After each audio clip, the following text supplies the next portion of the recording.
Hello बच्चों, कैसे हो आप लोग। तो लास्ट टाइम हम पढ़ रहे थे करंट इलेक्ट्रिसिटी में अबाउट करंट क्या होता है, ड्रिफ्ट वेलोसिटी कैसी होती है, उस सब के बारे में पढ़ रहे थे। आज हम ओम के लॉ के बारे में पढ़ेंगे।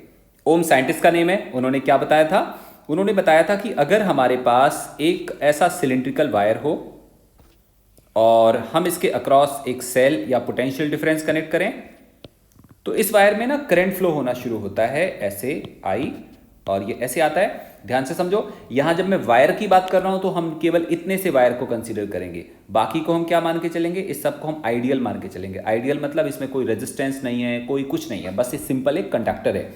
तो हमें जो प्रॉपर्टीज स्टडी करनी है वो केवल इतने की करनी है। वैसे एस एस तो इसमें भी सब कुछ होता है, रेजिस्टेंस भी होता है, सब कुछ होता है, बट हम इसको पढ़ने वाले नहीं है। We are just going to study this one. ठीक है। तो ओम का लॉ क्या बोलता है कि अगर हमने एक पोटेंशियल V अप्लाई करा और करंट I फ्लो होगा तो V और I आपस में रिलेटेड होंगे। तो ये समझने से पहले ना हम अपने पुराने वाले टॉपिक्स को रिवाइज करते हैं तो हमें ओम का लॉ समझ में आ जाएगा। सो ओम ने बेसिकली क्या बताया था? ओम ने बताया था कि अगर हमने पोटेंशियल अप्लाई करा तो V directly proportional to I होगा, और जब हम प्रोपोर्शनैलिटी हटाते हैं तो R आता है, और R को हम यहाँ पे क्या बोलते हैं? R को हम रेजिस्टेंस बोलते हैं। ठीक है। हम इसका डिडक्शन या डेरिवेशन देखते हैं कि इन्होंने कैसे करा होगा। तो हमें एक चीज अच्छे से मालूम है, हम बात करते हैं डिडक्शन की, कि इन्होंने इस चीज को कैसे डिड्यूस करा होगा, ये हम देखने की ट्राई करते हैं। सो डिडक्शन ऑफ ओम्स लॉ। ऐसे देखो कुछ कि हमने जब बैटरी कनेक्ट करी थी तो इसके अंदर there was electric field E, there was electric field E and the drift velocity was Vd। And last time हम लोगों ने क्या पढ़ा था? ये आएगा e upon m into tau के बराबर, जहां पे ई इलेक्ट्रिक फील्ड है और स्मॉल ई का मतलब चार्ज है, एम का मतलब मास ऑफ इलेक्ट्रॉन है, और टाउ का मतलब क्या था? मीन फ्री पाथ टाइम था, मतलब दो कोलिजन के बीच का टाइम था। ये ऐसा हमने ऑलरेडी पढ़ा हुआ था। अच्छा, अगर हम आपस के रिलेशन को कैलकुलेट करें तो हम देख सकते हैं कि जो ई होगा उसका वी के साथ रिलेशन होगा कुछ ऐसे, इसके बराबर आएगा। अगर हम कैलकुलेट कर रहे हो करंट को, तो करंट भी हम लोगों ने लास्ट टाइम पढ़ा था, और करंट की वैल्यू आ रही थी I equal to N E A V D. याद होगा आपको, मैंने यहाँ पे तीन चीजें लिखी, एक तो हमने ड्रिफ्ट वेलोसिटी के बारे में लिखा, एक करंट के बारे में लिखा, और एक हमने इलेक्ट्रिक फील्ड के बारे में लिखा। जो ऊपर वाला इक्वेशन है उससे हम आई में ड्रिफ्ट वेलोसिटी की वैल्यू को पुट करते हैं। अगर हम ऐसा करेंगे तो हमारे पास आई का रिलेशन आ जाएगा कितना? एन ई ए, और वी डी क्या होगा? E upon m into tau के बराबर वैल्यू। क्लियर है? अच्छा, अगर हम इसको आगे बढ़ाएं तो हम लिख सकते हैं इसको एन ई स्क्वायर ए टाउ बाय एम, और ई को क्या लिखेंगे हम? ई को लिखेंगे हम वी बाय एल, और यहां से हमारे पास वैल्यू आ जा रही है एन ई स्क्वायर टाउ और ए अपॉन एम इंटू एल, और साथ में क्या निकल आया? साथ में निकल आया वी। ये हमारे पास रिलेशन आया। ध्यान से देखो, एन का मतलब क्या है? एन का मतलब है number of free electron per unit volume, और ये पर्टिकुलर कंडक्टर में इस नंबर की वैल्यू कांस्टेंट होगी। पर्टिकुलर क्यों बोला?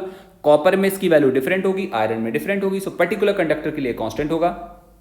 Universal constant, universal constant mass of electron है, ये यूनिवर्सल कांस्टेंट नहीं होगा, ये मटेरियल डिपेंडेंट होगा और टेम्परेचर डिपेंडेंट होगा। डिफरेंट डिफरेंट टेम्परेचर पे टाउ की वैल्यू डिफरेंट होगी, और मटेरियल पे भी डिपेंड करेगा। ये ज्योमेट्रिकल कांस्टेंट है। ज्योमेट्रिकल का मतलब हुआ किसी पर्टिकुलर वायर का एरिया और लेंथ अलग अलग हो सकते हैं, तो उसके हिसाब से ज्योमेट्री है, और यहाँ पे यार है। अगर हम बात करें एक पर्टिकुलर वायर की, एक पर्टिकुलर वायर का मतलब ना तो उसका लेंथ बदल रहा, ना उसका मास बदल रहा है, ना उसका लेंथ बदल रहा है, ना एरिया बदल रहा है, ना नंबर ऑफ फ्री इलेक्ट्रॉन बदल रहे हैं, बाकी सब क्या है? कांस्टेंट है। तो उसके हिसाब से आई और बी आपस में रिलेटेड होंगे एज द कांस्टेंट। अगर हम थोड़ा सा टर्न करें इस चीज को, तो हम यहां पे लिख सकते हैं, इस जगह में लिखता हूं, अगर हम इसको शफल करें तो हमारे पास रिलेशन आएगा v इक्वल टू, क्या लिखेंगे हम लोग? v इक्वल टू आएगा M L upon N E square tau A, और साथ में आ जाएगा आई। ध्यान से देखें, ये चीज क्या है? कांस्टेंट है। एक पर्टिकुलर वायर के लिए हम कह सकते हैं फॉर, हम बोल सकते हैं फॉर गिवन वायर या कंडक्टर, फॉर गिवन वायर और conductor m L upon N E square tau a is a constant called, क्या नाम देते हैं इसका? इसको हम नाम देते हैं resistance. This is the resistance of wire. तो अगर ये रेजिस्टेंस है तो इसको हम बोलेंगे r equal to m L upon N E square tau into a. This is the resistance of wire. अगर हम इसको रेजिस्टेंस ऑफ वायर बोल रहे हैं तो हमें क्या दिखाई दिया, हमें दिखाई दिया V is directly proportional to I, क्योंकि इस चीज को हमने कांस्टेंट बोला। अगर कांस्टेंट बोला हुआ तो बाकी हमें क्या बच जाता है, बाकी हमारे पास बचता है V directly proportional to I, और V इक्वल टू क्या आएगा, RI। इसके बेसिस पे ओम ने अपने लॉ को समझाया। ये डेरिवेशन है किसका, ओम के लॉ का, कि V directly proportional to I होता है। कोई तुमसे बोले डेराइव करो तो शुरू कहां से करोगे, तुम सबसे पहले बोलोगे we know that drift velocity in wire is this, electric field inside wire is this, और करंट होगा वायर में इतने के बराबर। फिर हम क्या बोलेंगे, इक्वेशन 1 और इक्वेशन 3 से हमें क्या मिल जाएगा, हमें ये मिलेगा। फिर हम इसको यहां तक ले जाएंगे, फिर इसको शफल करेंगे तो हमें ये मिल जाएगा। फिर एक लाइन लिखोगे, तुम क्या बोलोगे, m is mass of electron which is universal constant, L is length, n number of electron per unit volume, E charge of electron, tau A, these all are constants, so V directly proportional to I, it is Ohm's law। तो ओम ने कुछ समझाया। ओम ने अपने law में क्या लिखा, it states that current I flowing through a conductor is directly proportional to the potential difference applied across the ends of conductor। मतलब उन्होंने ये बोला across the ends of conductor such as the temperature and other mechanical conditions are same।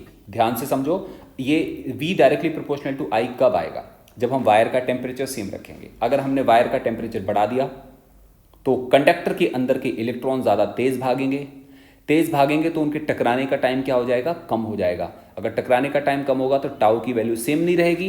अगर tau की value same नहीं रहेगी तो ये पूरी की पूरी क्वांटिटी कांस्टेंट नहीं आएगी। एक और बात है, जब तुम टेम्परेचर बढ़ाते हो तो लेंथ भी बढ़ती है, एरिया में भी चेंज आता है, टाउ में भी चेंज आएगा। तो यहाँ पे क्या लिखा हुआ है, मैकेनिकल कंडीशन सेम होनी चाहिए। ना हम वायर पे एक्स्ट्रा प्रेशर डालेंगे, ना हम टेम्परेचर चेंज करेंगे, ऐसा कुछ भी नहीं करेंगे तो this thing will be constant, तो V directly proportional to I आएगा। तो यहां पे फिर से लाइन पढ़ते हैं, it states that current I flowing through a conductor is directly proportional to the potential difference V applied across the ends of conductor such as temperature and other mechanical conditions are same। ऐसा कुछ होगा तो V directly proportional किसके आएगा, I के आएगा। चलो एक और काम करते हैं, हम थोड़ा सा दोबारा उसी चीज को लिखते हैं जो हमने प्रीवियस आर्टिकल में देखा था। वहां पे V की वैल्यू आ रही थी that V was equal to, देखिए एक बार ध्यान से क्या लिखा हुआ है, V was ml upon n e square tau A, मतलब हम लिखेंगे ml upon n e square tau A into I। Clear, इसको हम ऐसे सेग्रीगेट कर सकते हैं। ये जो बाकी की चीज है इसको हमने रेजिस्टेंस बोला था इस चीज को, तो अगर हम इसको यहाँ पे नीचे लिखते हैं R equal to ml upon n e square tau A, और उसको थोड़ा सा सेग्रीगेट करते हैं। सेग्रीगेट करेंगे तो हम लिख पाएंगे इसको m upon e square into लिखेंगे हम 1 upon n tau into L upon A। ऐसा मैंने क्यों लिखा, मैं चाहता था इसको हम सेग्रीगेट कर लें अलग अलग तरीके से। ये अगर हम एक पर्टिकुलर वायर की बात करेंगे तो ये सारी चीज क्या होगी, कांस्टेंट होगी, सारी चीज कांस्टेंट होगी। बट एक्चुअली ये क्या चीज है, इसको मैं नाम दूंगा यूनिवर्सल कांस्टेंट। यूनिवर्सल कांस्टेंट क्यों बोल रहे हैं हम किसी भी प्लेनेट पे चले जाएं इसकी वैल्यू सेम आएगी। इसको हम क्या बोलेंगे, इसको हम बोलेंगे temperature dependent constant. Temperature dependent constant का क्या मतलब हुआ, अगर हम टेम्परेचर को चेंज कर देंगे तो number of free electron same नहीं रहेंगे। जो इलेक्ट्रॉन एटम के अंदर होंगे ना, यहां पे n का मतलब क्या होता है, n का मतलब होता है number of free electron per unit volume. अगर हम टेम्परेचर को बढ़ाएंगे तो जो इलेक्ट्रॉन बाहर वाली ऑर्बिट के अंदर होंगे वो भी एक्साइटेड स्टेट में जाके कहां पे चले जाएंगे, बाहर की तरफ चले जाएंगे। तो नंबर ऑफ फ्री इलेक्ट्रॉन बढ़ जाएंगे, किसके साथ, टेम्परेचर के बढ़ाने के साथ। साथ साथ में tau mean free path time कम हो जाएगा, क्योंकि मैंने अभी आपको समझाया अगर हम टेम्परेचर बढ़ाएंगे इलेक्ट्रॉन की वेलोसिटी इंक्रीज होगी। अगर इलेक्ट्रॉन की वेलोसिटी इंक्रीज होगी बेटा तो वो तेज भागेंगे तो एटम से जल्दी टकराएंगे तो टाइम क्या हो जाएगा, कम हो जाएगा। सो 1 अपॉन n टाउ कांस्टेंट है लेकिन टेम्परेचर डिपेंडेंट कांस्टेंट है। इसको क्या नाम देंगे, ये भी एक तरह का कांस्टेंट है, बट ये कौन सा कांस्टेंट है, ये है ज्योमेट्रिकल कांस्टेंट। ज्योमेट्रिकल का क्या मतलब हुआ, यहां ज्योमेट्रिकल का मतलब हुआ इनकी ज्योमेट्री पे डिपेंड करता है। ज्योमेट्री में क्या आता है, लेंथ और area. So this is geometrical constant. ठीक है, तो यहां पे 3 तरह के कांस्टेंट है, यूनिवर्सल कांस्टेंट जो हमेशा सेम ही रहेगा, टेम्परेचर डिपेंडेंट कांस्टेंट और geometrical constant. So we have got this kind of combination, और ये रेजिस्टेंस को समझाता है। ओम्स लॉ आपको समझ में आ गया होगा। उसके बाद अभी अभी हम बात करते हैं फिर से रेजिस्टेंस की। तो रेजिस्टेंस के बारे में डेफिनेशन लिखी हुई है। रेजिस्टेंस क्या चीज़ है? रेजिस्टेंस एक तरह की रुकावट है। रुकावट का मतलब हुआ ये हमारे पास वायर, तुम जैसे ही वायर में पोटेंशियल डिफरेंस अप्लाई करोगे, मतलब तुमने यहाँ पे हायर पोटेंशियल और यहाँ पे लोअर पोटेंशियल कर दिया, तो इलेक्ट्रॉन रन करेंगे। एक्चुअली इलेक्ट्रॉन कहाँ पे भागेंगे? इलेक्ट्रॉन यहाँ भागेंगे, और पॉजिटिव चार्ज को हम कहाँ पे अज्यूम करेंगे? उल्टी डायरेक्शन में। तो जैसे चार्जेस भागेंगे ना, तो जब इलेक्ट्रॉन रन कर रहा होगा तो एटम के साथ टकराएगा, उससे इलेक्ट्रोमैग्नेटिक फ्रिक्शन जनरेट होंगे। इलेक्ट्रोमैग्नेटिक फ्रिक्शन का मतलब हुआ, सपोज करो ये एक हमारे पास एटम था पहले से, इसमें से एक इलेक्ट्रॉन निकल गया, क्योंकि इलेक्ट्रॉन भाग रहे हैं ना, तो इलेक्ट्रॉन में से निकल जा रहे होंगे। इलेक्ट्रॉन में से जब एटम में से जब निकल जाएगा, तो ये एटम रहेगा कि आयन बन जाएगा? ये आयन बन जाएगा। अब इस आयन के किनारे से जब कोई दूसरा इलेक्ट्रॉन निकलेगा, तो एक तरह का इलेक्ट्रोमैग्नेटिक फोर्स जनरेट होगा। किस पे लगेगा इलेक्ट्रोमैग्नेटिक फोर्स? ये पर्टिकुलर आयन इस पर्टिकुलर इलेक्ट्रॉन को अट्रैक्ट करेगा, और कभी तो इसको एक्सेलरेट करेगा, कभी रिटार्ड करेगा। और मतलब जैसे इलेक्ट्रॉन अगर इस तरफ से आ रहा होगा, यहाँ से आ रहा होगा, तो ये आयन इसको एक्सेलरेट करने की ट्राई करेगा, पीछे जाएगा तो रिटार्ड करने की ट्राई करेगा। मतलब इलेक्ट्रॉन के मोशन में हिंड्रेंस आएगा। जब इलेक्ट्रॉन के मोशन में हिंड्रेंस आएगा, तो इस प्रोसेस में इलेक्ट्रोमैग्नेटिक फ्रिक्शन लगेगा। इलेक्ट्रोमैग्नेटिक क्या लगेगा बेटा? फ्रिक्शन लगेगा। जब इलेक्ट्रोमैग्नेटिक फ्रिक्शन लगेगा, तो यहाँ पे हीट का क्या होगा? लॉस होगा, एनर्जी का लॉस होगा, या एनर्जी हीट जनरेट होगी। और वो किस फॉर्म में होगी? वो गर्म हो जाएगा, पूरा का पूरा वायर गर्म हो जाएगा। ऐसी वाली प्रॉपर्टी को हम क्या देते हैं? ऐसी वाली प्रॉपर्टी का नाम देते हैं हम रेजिस्टेंस। रेजिस्ट करने का क्या मतलब होता है? रेजिस्ट करने का मतलब होता है किसी के मोशन को रुकावट क्रिएट करना। सो रेजिस्टेंस ये चीज़ है। सो जब भी किसी वायर को पोटेंशियल डिफरेंस से कनेक्ट करोगे, इलेक्ट्रॉन भागने की ट्राई करेंगे, वो एटम या आयन के कॉन्टैक्ट में आएंगे, तो इलेक्ट्रोमैग्नेटिक फ्रिक्शन लगेगा, उससे हीट जनरेट होगी, वायर पूरा गर्म हो जाएगा। इस प्रॉपर्टी को हम रेजिस्टेंस नाम देते हैं। ऊपर डेफिनेशन देखो, इलेक्ट्रिकल रेजिस्टेंस क्या है? The electrical resistance of a conductor is the obstruction, obstruction समझते हो, रुकावट है ना, is the obstruction posed by the conductor to the flow of electric current through it. तो जब भी इलेक्ट्रॉन भागेंगे, कंडक्टर उनके मोशन पे एक तरह का हिंड्रेंस क्रिएट करेगा, रुकावट क्रिएट करेगा। इस चीज को हम क्या नाम देंगे बेटा? इस चीज को हम रेजिस्टेंस नाम देंगे। क्लियर हो गया? अगर हम रेजिस्टेंस को और समझाने की ट्राई करें, तो तुम बोल सकते हो कि सर हमने अभी तो पढ़ा था, रेजिस्टेंस का मतलब होता है R = V/I। ऐसे होता है ना? इसका मतलब रेजिस्टेंस पोटेंशियल के, इलेक्ट्रिक पोटेंशियल और इलेक्ट्रिक करंट के इनवर्स रिलेशन के बराबर है। अगर कोई हमसे बोले कि सर 1 ओम रेजिस्टेंस क्या होता है? What is 1 ohm resistance? तो तुम क्या बोलोगे? 1 ओम रेजिस्टेंस का मतलब अगर हम 1 वोल्ट का पोटेंशियल डिफरेंस लगाएं और वायर में 1 एम्पियर का करंट फ्लो हो। क्या बोला मैंने? अगर हम 1 वोल्ट का पोटेंशियल अप्लाई करें और 1 एम्पियर का करंट फ्लो हो, तो जो रेजिस्टेंस आएगा उसको हम क्या बोलेंगे?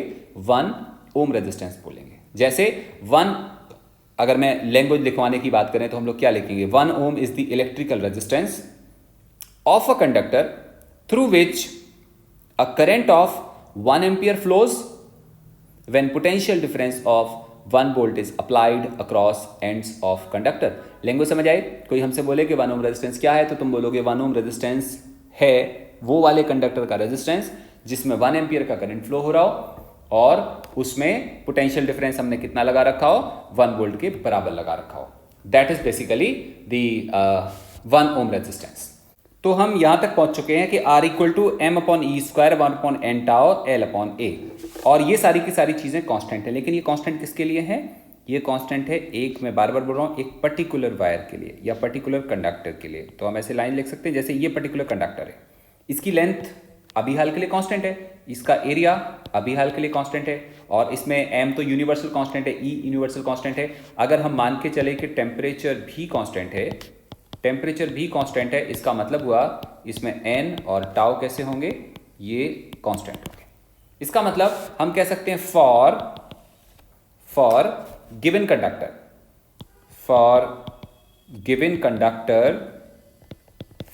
कंडक्टर, दिस R इज कैसा होगा?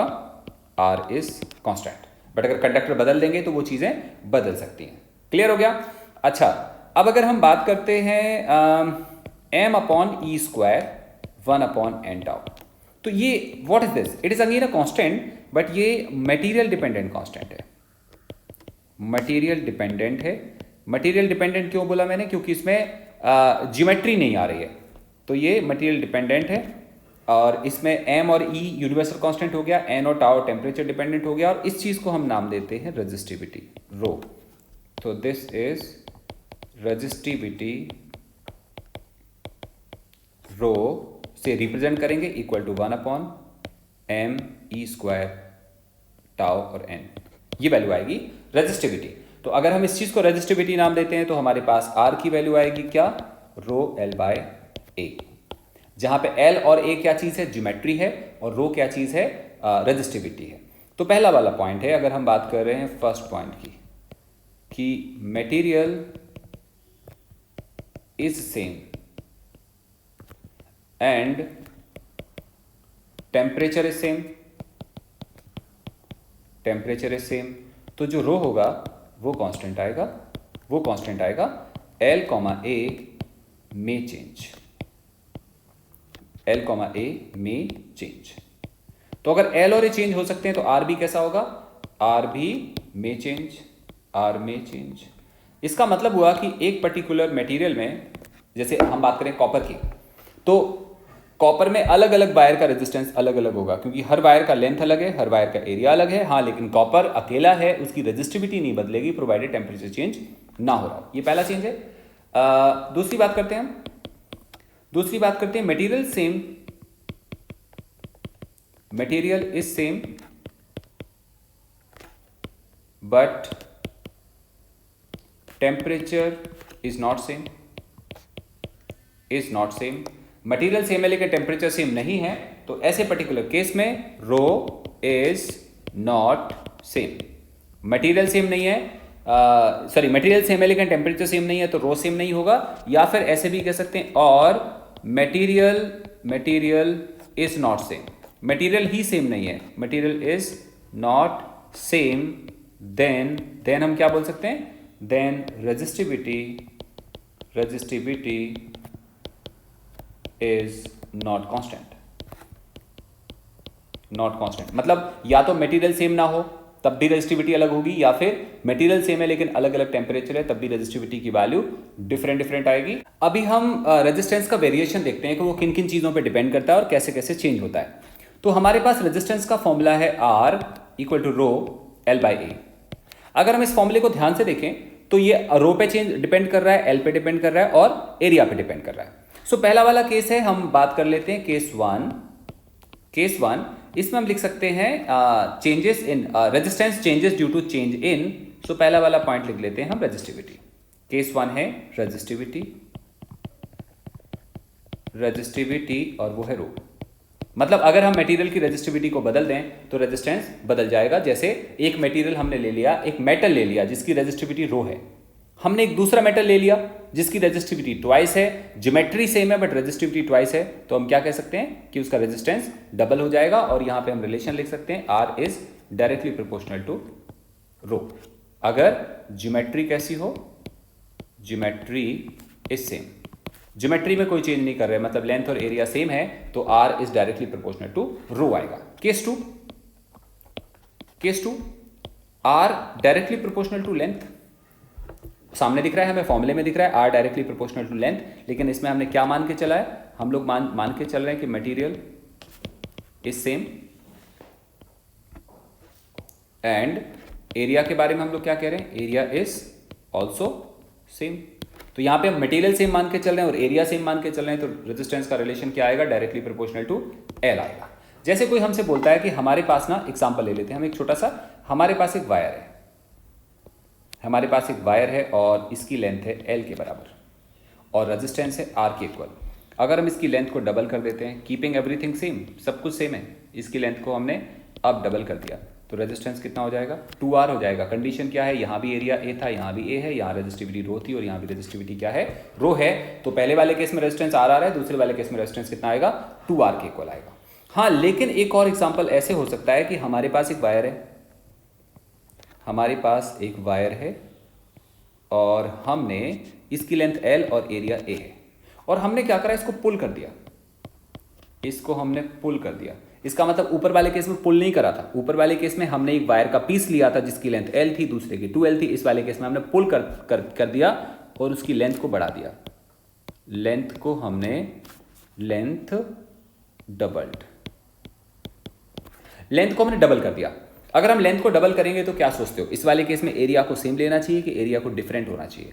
ऐसे वाले केस में एरिया हाफ हो जाएगा, कारण मटेरियल या जिस मटेरियल का वायर बना है उसका वॉल्यूम कांस्टेंट होगा, वॉल्यूम तो कांस्टेंट होगा। अगर हम लेंथ को डबल कर रहे हैं तो एरिया कैसा हो जाएगा, हाफ हो जाएगा। तो पुल करके लेंथ को डबल करा तो अभी एरिया कैसा हो जाएगा, एरिया हो जाएगा A/2। तो अगर हम स्टार्टिंग वाले रेजिस्टेंस की बात करें तो वो कितना आएगा, रो L/A। अगर हम बाद वाले रेजिस्टेंस की बात करेंगे तो कितना आएगा, रो तो चेंज नहीं हो रहा ना, मटेरियल सेम है, लेंथ कितनी हो गई डबल, L/A, एरिया कितना हो गया A/2। आंसर कितना आ गया, 4 टाइम्स रो L/A। इसका मतलब this is 4 times of R1। मतलब अगर हम एक वायर को खींच के उसकी लेंथ को डबल कर देते हैं तो उसका रेजिस्टेंस 2 टाइम्स नहीं होता बट क्या हो जाता है, 4 टाइम्स हो जाता है। तो हम यहाँ पे 2 केसेस पढ़ रहे थे, पहला केस रेजिस्टिविटी, दूसरा केस लेंथ, और तीसरा केस क्या आएगा, तीसरा केस आएगा area. So we have this case 3। Case 3 के हिसाब से R directly proportional to 1/A, मतलब एरिया पे भी डिपेंड करता है। तो जब तुमने रेजिस्टेंस कैलकुलेट करना है तो मेनली इन बातों का ध्यान देना है कि लेंथ और एरिया में क्या क्या फर्क हो रहे हैं। जैसे हमारे पास एक एग्जांपल है, ऐसा करते हैं हम एक क्यूब बनाते हैं, या क्यूब नहीं बनाते, क्यूबाइड बनाते हैं इस तरह के डायमेंशन का, और अब हम रेजिस्टेंस को थॉरोली समझने की ट्राई करते हैं। ये हमने ऐसे क्यूबाइड बना दिया, ऐसे कुछ आ गया, और इसमें 6 सरफेसेस होंगे, ऐसे कुछ हो गया। हम मान लेते हैं कि ये L के इक्वल है, और ये A के इक्वल है, और ये B के इक्वल है। क्लियर हुआ? मैं आपसे बोलूं इसका रेजिस्टेंस कितना होगा, सोचो इसका रेजिस्टेंस कितना होगा। तो ये बेकार का क्वेश्चन है क्योंकि इसका कोई आंसर ही नहीं है। रेजिस्टेंस कब कैलकुलेट करोगे, जब तुम ये बताओगे कि तुमने रेजिस्टेंस किन एंड्स के बीच में कैलकुलेट करना है।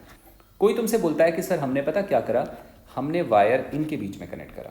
इनके बीच में कैसे कनेक्ट करोगे, इनके बीच में ऐसे कनेक्ट करोगे। सेल देख रहे हैं आप, ऐसे लगाया सेल, हम कहाँ लगा रहे हैं। इस कनेक्शन का क्या मतलब है, इस कनेक्शन का मतलब है कि करंट यहां से चलेगा, यहां से आएगा और फिर एंटर करेगा किस में से, एक सरफेस में से एंटर करेगा। कौन से सरफेस में से एंटर करेगा, इस वाले में से एंटर करेगा। एक पॉइंट से नहीं एंटर करेगा, पूरे सरफेस में से एंटर करेगा, क्योंकि कंडक्टर है, कंडक्टर में करंट पूरे में फैल जाएगा। और फिर लीव कहां से करेगा, लीव यहां से करेगा।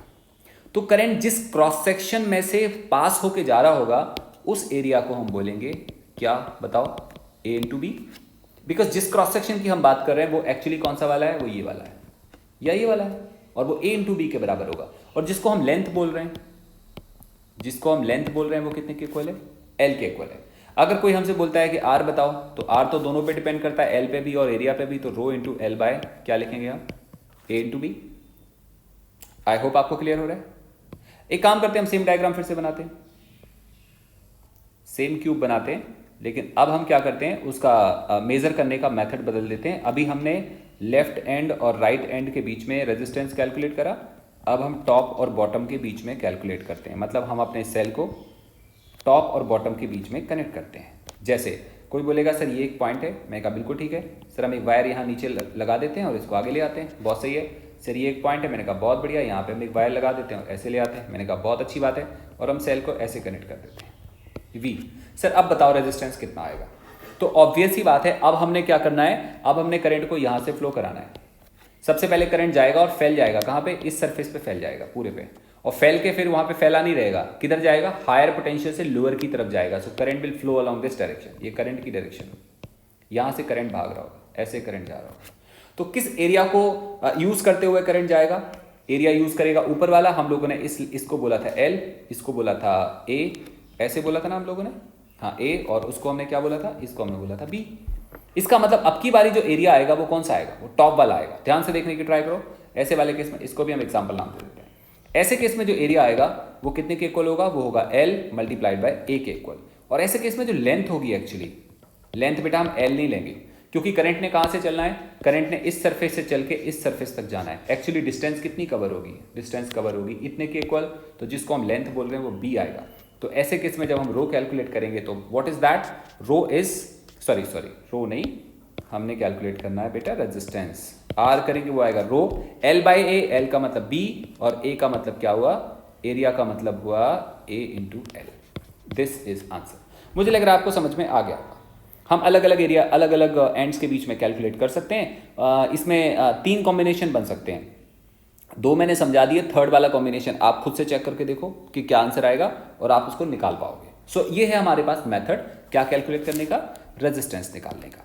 अच्छा, अगर मैं आपसे फिर से एक एग्जांपल पूछूं कि हमारे पास एक सिलेंडर है, आप समझ रहे हैं, हमारे पास एक सिलेंडर है ऐसे, और सिलेंडर की जो लेंथ है वो एल के इक्वल है और इसका जो रेडियस है वो आर के इक्वल है, और हमने सेल को ऐसे जोड़ दिया, ऐसे जोड़ा हुआ, और कोई बोलता है रेजिस्टेंस बताओ आर कितना होगा, तो तुम बोलोगे सर आर होगा रो एल अपॉन ए। बहुत सही है। ये क्या आएगा, रो एल अपॉन ए मतलब pi R square. Yes no, A मतलब pi R square. So R equal to rho L upon pi R square. I hope आपको समझ में आ गया, बहुत अच्छी बात है। ऐसा करते हैं, हम एक और एग्जांपल लेते हैं इसी केस में। अब की बार हम सिलेंडर तो लेते हैं सेम, लेकिन अब हम हॉलो सिलेंडर लेते हैं। हॉलो सिलेंडर का मतलब क्रॉस सेक्शन पूरा का पूरा सॉलिड नहीं होगा, ये कुछ ऐसे होगा, ऐसे होगा, ये ऐसे होगा, और अंदर से हॉलो होगा, मतलब यहाँ मेटल है, देखो इसमें मेटल है, इसमें मेटल है, बीच में मेटल नहीं है, और हम क्या करते हैं, हम सेल को जोड़ते हैं इसके और इसके बीच में, ऐसे कुछ ऐसे कनेक्ट कर दिया। बेटा समझ में आ रहा है? और अब हमसे कहा जाता है रेजिस्टेंस निकालो। सपोज करो इसकी लेंथ एल के बराबर है, this is inner radius small a and this is outer radius small b. तो जो करंट जाएगा वो कहाँ से जाएगा, करंट जाएगा यहाँ से, इधर से इधर से इधर से, और लीव कहाँ से करेगा। इस प्रोसेस में लेंथ कितनी कवर होगी, लेंथ तो एल के इक्वल कवर होगी। व्हाट अबाउट एरिया, एरिया होगा बेटा ये वाला, ध्यान से देखो आप, एरिया होगा दिस मच, दिस, ये देख रहे हैं आप, अंदर वाला एरिया मैंने छोड़ दिया, और ये एरिया कितना होगा, टोटल एरिया माइनस अंदर वाला एरिया। मतलब अगर कोई हमसे बोले कि इस केस में एरिया बताओ, तो आंसर आएगा पाई बी स्क्वायर माइनस पाई ए स्क्वायर। कोई हमसे बोले इस केस में लेंथ बताओ, लेंथ कितने के इक्वल आएगी, एल के इक्वल आएगी। इस केस में रेजिस्टेंस बताओ, rho L upon pi b square minus a square is answer. I think clear हो गया। अच्छा, इसी में कोई आपसे ऐसा कुछ केस पूछे कि हमारे पास एक स्फीयर है, हमारे पास एक स्फीयर है और ये उसका इनर है, ये मेटल है, this is metal metal metal metal metal metal, और अंदर का रेडियस है ए के इक्वल और बाहर का रेडियस है बी के इक्वल। देखो कोई आपसे बोले इस स्फीयर का रेजिस्टेंस बताओ, अगेन तुम क्या बोलोगे, सर इसका कोई सेंस नहीं है, इस क्वेश्चन का कोई रिलेवेंस ही नहीं है क्योंकि क्वेश्चन इनकम्प्लीट है। तो कंप्लीट क्वेश्चन कौन सा होगा, कंप्लीट क्वेश्चन होगा कुछ ऐसा कि कोई हमसे बोलता है कि हमने एक बैटरी ली और उसका एक एंड हमने यहाँ पे कनेक्ट कर दिया, तो दूसरा कहाँ पे करेंगे, दूसरा हम कनेक्ट करते हैं इसके साथ, ये इसके साथ। इसके साथ कैसे करोगे, ये स्फीयर हल्का सा हॉलो होगा, ऐसे हॉलो बनाना पड़ेगा, नहीं तो कनेक्शन थोड़ी ना हो पाएगा। क्योंकि अगर तुमने कनेक्ट करना है तो तुमने क्या करना पड़ेगा, वायर को बाहर निकालने की जगह छोड़नी पड़ेगी। तो तुमने बोला सर हम ऐसा मान लेते हैं, ये ऐसे है कुछ, मैंने कहा बहुत अच्छी बात है, ठीक है। अब क्या करें, अब ऐसा करते हैं हम कि थोड़ा चेंज करते हैं, इसको ए बोल देते हैं और हम इस पूरे को बी बोल रहे हैं, ठीक है। और क्या करते हैं, एक वायर को यहाँ पे जोड़ते हैं अंदर और ऐसे निकाल के लाते हैं, ऐसे, वेरी गुड, बहुत सही, और ये ऐसे हो जाता है। चेक करो क्या करा हमने बेटा सेल जोड़ा हुआ है, कहाँ पे, बाहर वाले सरफेस से और अंदर वाले सरफेस से। अब सुनो, हमें अच्छे से मालूम है कि ये पॉजिटिव पोटेंशियल है, this potential is positive and this is negative. तो ये पूरा wire, this whole wire will have same potential, so अंदर पोटेंशियल कितना हो जाएगा बेटा, अंदर का पोटेंशियल हो जाएगा V प्लस और बाहर का कितना होगा V माइनस। तो अंडरस्टैंड करो आप, ये पूरा का पूरा पोटेंशियल V प्लस होगा, यस नो, देख लो पहले सोचो, this potential is V plus और ये पूरा का पूरा पोटेंशियल कैसा होगा, V माइनस होगा। हायर किधर है, हायर पोटेंशियल अंदर है, तो करंट कहाँ से जाएगा, करंट कहाँ से निकलेगा, करंट निकलेगा अंदर वाले सरफेस से, किधर को जाएगा, बाहर वाले सरफेस की तरफ। तो एक जगह से जाएगा कि सब तरफ से जाएगा, आंसर आएगा सब तरफ से जाएगा। करंट जाएगा ऐसे, ऐसे जा रहा होगा, current I, current I, current I, current I, ऐसे जा रहा होगा करंट। क्लियर हुआ। तो जब ये करंट एमिट होगा तो किस सरफेस में से एमिट होगा, इसमें से। ध्यान रखना ये स्फीयर है, क्या है, स्फीयर है। ये वाला एरिया कितना होगा, एरिया 4 पाई ए स्क्वायर, कितना, सर्कल नहीं है, ध्यान रखो, 4 पाई ए स्क्वायर, और ये वाला एरिया कितना होगा 4 पाई बी स्क्वायर। तो तो जिस एरिया में से करंट जाएगा वो 4 पाई ए स्क्वायर होगा और जिस पे करंट पहुंचेगा वो 4 पाई बी स्क्वायर होगा। यस नो, आपको क्लियर हो गया? बहुत अच्छी बात है। लेकिन एक चीज का गड़बड़ है, यहां का एरिया तो 4 पाई ए स्क्वायर होगा, इधर का एरिया तो 4 पाई ए स्क्वायर होगा, इधर का 4 पाई बी स्क्वायर होगा। व्हाट अबाउट अदर अलग अलग पॉइंट का इधर का एरिया, क्या ये सेम होगा कि डिफरेंट होगा? ये डिफरेंट होगा। अच्छा, इसके आगे थोड़ा सा और आगे चलते हैं, यहाँ का एरिया क्या सोचते हो? ये और डिफरेंट होगा। इसका मतलब जो करंट अंदर से बाहर की तरफ निकल रहा है वहाँ हर पॉइंट का एरिया सेम सेम आ रहा है कि अलग अलग आ रहा है? सबका अलग अलग आ रहा है। जब चीज़ें अलग होती हैं तो उनको हम वेरिएबल बोलते हैं। क्या बोलते हैं? वेरिएबल। और जब हम उसको वेरिएबल बोलते हैं तो एक लाइन में सॉल्व कर नहीं पाते हैं, फिर क्या करते हैं? हम अलग अलग पीसेस में सॉल्व करते हैं। कैसे करेंगे हम पीसेस में, मैं आपको दिखाता हूँ। तो ऐसा करते हैं, हम इसको एक और डायग्राम बनाते हैं और मैं आपको दिखाता हूँ कि हम इसको कैसे सॉल्व करेंगे। तो हम क्या कर रहे होंगे कि ये हमारे पास स्फीयर है, अंदर वाला रेडियस स्मॉल ए, बाहर वाला बी के बराबर है। हम ऐसा करेंगे, हम इसके बीचों बीच मिडिल में कहीं पे एक शेल कंसीडर करेंगे। शेल समझते हो? हॉलो शेल कंसीडर करेंगे जिसका रेडियस होगा x, मान लो मैं x के बराबर। अब जब रेडियस होगा तो इसकी थिकनेस भी होगी, इसकी थिकनेस भी होगी, इसकी थिकनेस भी होगी। बेटा वो कितनी होगी? वो होगी dx के बराबर, ये थिकनेस है। ठीक हो गया? इसका जो रेजिस्टेंस होगा, इसका जो रेजिस्टेंस होगा वो r बोलेंगे कि dr बोलेंगे? उसको हम dr बोलेंगे। अच्छा सुनो, करंट कहाँ से जा रहा है? करंट यहाँ से एंटर कर रहा है, समझो। लास्ट डायग्राम की बात करो, यहाँ से एंटर कर रहा है। Yes no? और लीव कहाँ पे करेगा? लीव करेगा यहाँ पे। आप समझो हमने थिकनेस इतनी कम ली हुई है कि अंदर वाले सरफेस का एरिया, थिकनेस हमने इतनी कम ली कि अंदर वाले सरफेस का एरिया कितना होगा? 4 पाई एक्स स्क्वायर, और बाहर वाले सरफेस का एरिया होगा 4 pi x plus d x का whole square. But d x तो बहुत छोटा है, डी एक्स छोटा है, इसका मतलब हुआ अंदर का एरिया और बाहर का एरिया अलग अलग होंगे कि लगभग सेम होंगे? लगभग सेम होंगे। अंदर का एरिया और बाहर का एरिया लगभग सेम हो गया तो एरिया को हम कोई भी ले सकते हैं। हम क्या बोलेंगे? एरिया इक्वल टू 4 पाई क्या बोलेंगे? X square. अच्छा, लेंथ किसको बोलते हैं? लेंथ बोलते हैं उसको जहां से करंट फ्लो कर रहा हो। करंट कहां से फ्लो करेगा? करंट अंदर वाले सरफेस से बाहर वाले की तरफ जाएगा। कितना डिस्टेंस कवर करेगा? सोचो, dx के बराबर लेंथ आ जाएगा, dx के बराबर। इसका रेजिस्टेंस कितना होगा? dr, एंड dr को क्या लिखेंगे? Rho length upon area 4 pi X square. Can you see this? हमारे पास ये रेजिस्टेंस निकल के आ जाएगा। बहुत बढ़िया बात है। अभी हम क्या करेंगे? ओवरऑल रेजिस्टेंस निकालना है तो क्या करना पड़ेगा? इसको हमने बेटा इंटीग्रेट करना पड़ेगा। रो बाहर आ जाएगा, 4 पाई भी हम बाहर निकाल लेंगे और यहाँ पे इंटीग्रेशन में क्या आएगा? x power -2 into D x. अब बात करते हैं लिमिट की। लिमिट कहाँ से कहाँ तक? सी, यहाँ तो कोई मेटल है नहीं, नो मेटल लाइज हियर। इसका मतलब इंटीग्रेशन यहाँ से शुरू नहीं होगा, इंटीग्रेशन कहाँ से स्टार्ट होगा? यहाँ से। और यहाँ पे x की वैल्यू कितनी है? a के बराबर। और इंटीग्रेशन कहाँ तक होगा? इधर तक। यहाँ x की वैल्यू कितना है? b के बराबर। इसका मतलब लिमिट कहाँ से कहाँ तक शुरू होगी? a से लेके कहाँ तक जाएगी? b तक जाएगी। dr का इंटीग्रेशन क्या आएगा? r equal to rho upon 4 pi, और इंटीग्रेशन की लिमिट क्या आएगी? x की पावर -2 + 1 अपॉन -2 + 1। क्लियर है ना? जानते हैं हम इंटीग्रेट करना तो a से b तक। Now this is equal to rho upon 4 pi x की पावर -1 अपॉन -1, लिमिट आएगी a से लेके b तक। और x पावर -1 को क्या लिखेंगे हम? 1 अपॉन x, और माइनस लगा हुआ है तो यहाँ से r की वैल्यू कितनी आ जाएगी? r आएगा रो अपॉन 4 पाई, और साथ में क्या लिखेंगे हम? -1 अपॉन x, a से लेके b तक। अपर लिमिट रखेंगे तो वो नेगेटिव में आएगा, लोअर रखेंगे तो पॉजिटिव में आएगा। सो आंसर आएगा रो upon 4 pi into 1 upon a -1 upon b, this is r। मैं आपको यहाँ क्या दिखाने की ट्राई कर रहा था? अभी तक मैं आपको समझाने की ट्राई कर रहा था कि रेजिस्टेंस कैसे कैसे बदलता है। देखो, एक तो हम सीधा बोल देते हैं ना पहले कि रेजिस्टेंस 10 ओम, वो बोलना तो आसान है।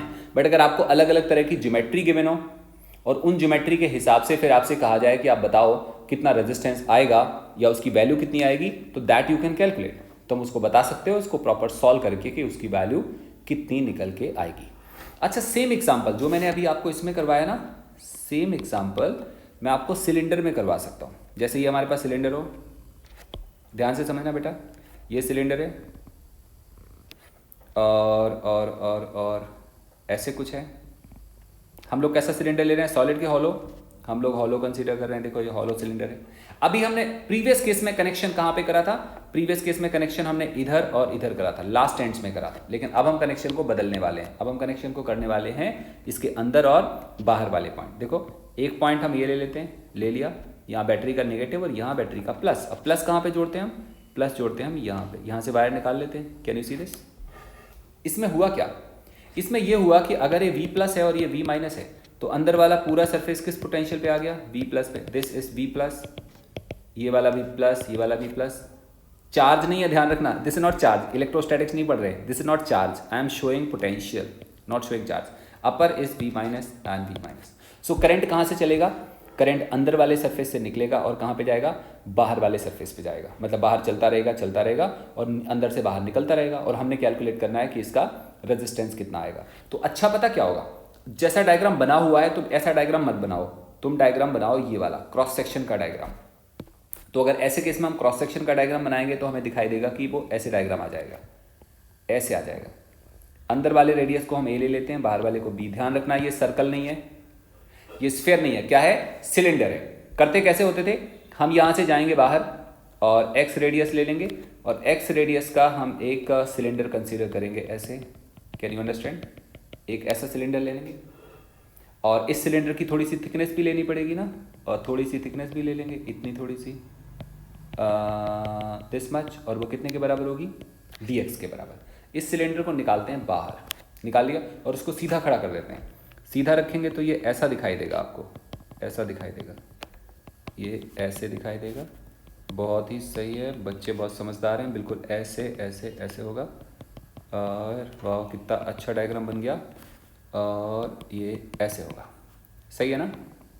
और हम जिसकी बात कर रहे हैं वो ये है, ये थिकनेस है ना, this is thickness, thickness, this is thickness. Clear है? करंट कहाँ से चल रहा है, करंट अंदर तरफ से आ रहा है, बाहर की तरफ जा रहा है, क्योंकि अंदर पॉजिटिव था ना। Current is coming like this, current ऐसे आ रहा है, करंट ऐसे जा रहा है। तो जो एरिया होगा वो कौन सा वाला होगा, एरिया होगा वो अंदर वाला होगा। This is area, this is area.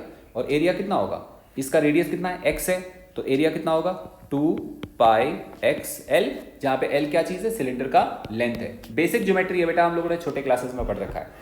और जिसमें हम लेंथ की बात करेंगे, length, what is length, length is basically dx, क्योंकि करंट कहां से पास कर रहा है, करंट इतनी सी थिकनेस में से पास कर रहा है, इतनी सी, इसलिए करंट लेंथ होगा dx। So what is resistance, resistance is dr equal to rho length upon area 2πx into l। Now this equal to rho upon 2 constant, pi constant, l constant और dx upon x आएगा। और हम यहाँ पे रखेंगे limit, x की limit कहाँ से शुरू होगी, यहाँ से, और ख़त्म कहाँ पे होगी, लास्ट में, मतलब a से लेके b तक। dr का इंटीग्रेशन r आएगा, रो अपॉन 2πl, मैं एक लाइन में लिखता हूँ ln b upon a, ln मतलब नेचुरल लॉग, और ये हमारा आंसर आ जाएगा रेजिस्टेंस किसका, सिलेंडर का। बहुत अच्छी बात है। मैं एक क्वेश्चन आपको दे रहा हूं जो मैं आपको क्लास में कभी भी सॉल्व कराने वाला नहीं हूं, आपने इसका आंसर ढूंढना है और आंसर ढूंढ के कमेंट बॉक्स में डालना है कि इसका आंसर क्या होगा। मैं उसको देखूंगा कि आपको समझ में आया कि समझ में नहीं आया। तो ये आज के लेक्चर का last example, and example is, ये कुछ ऐसा शेप बना हुआ है, वेरी गुड, ये कुछ ऐसे शेप बना हुआ है, शायद ठीक है, डायग्राम गड़बड़ हो रहा है, हम इसको सही कर लेते हैं। ऐसे ऐसे बना हुआ है और ये इसकी सेंट्रल लाइन है, ये लेंथ है l के इक्वल, ये रेडियस होगा a के इक्वल, ये होगा b के इक्वल, इसका रेजिस्टिविटी होगा रो के इक्वल। और हमने बैटरी को कैसे कनेक्ट करा हुआ है, बैटरी को ऐसे कनेक्ट करा, मतलब लेफ्ट साइड से करंट जनरेट होगा और कहाँ जाएगा, राइट साइड। एक बात बताओ, यहाँ पे एरिया सबका सेम आ रहा है कि डिफरेंट आ रहा है, एरिया बहुत डिफरेंट आ रहा है। आपने बताना है फाइंड रेजिस्टेंस, इसका रेजिस्टेंस बताना है आपको कि कितने के इक्वल आएगा। आप लोग ये करो और मेरे को बताओ इसका आंसर कितना आता है, मैं इसको चेक करूंगा और फिर बाद में कभी मैं इसका सोल्यूशन करवा दूंगा। ठीक है, thank you so much, bye bye, बढ़िया से पढ़ाई करो बेटा। और ये बहुत अच्छा टॉपिक है और अभी हम सर्किट्स पढ़ रहे हैं, जो कैपेसिटर, रजिस्टर, ये सब, इनमें सब सर्किट्स होते हैं, अलग अलग टाइप के रेजिस्टेंस और वो सब निकालना होता है। तो जैसे जैसे करते रहोगे वैसे प्रैक्टिस होती रहेगी। Thank you so much, bye bye.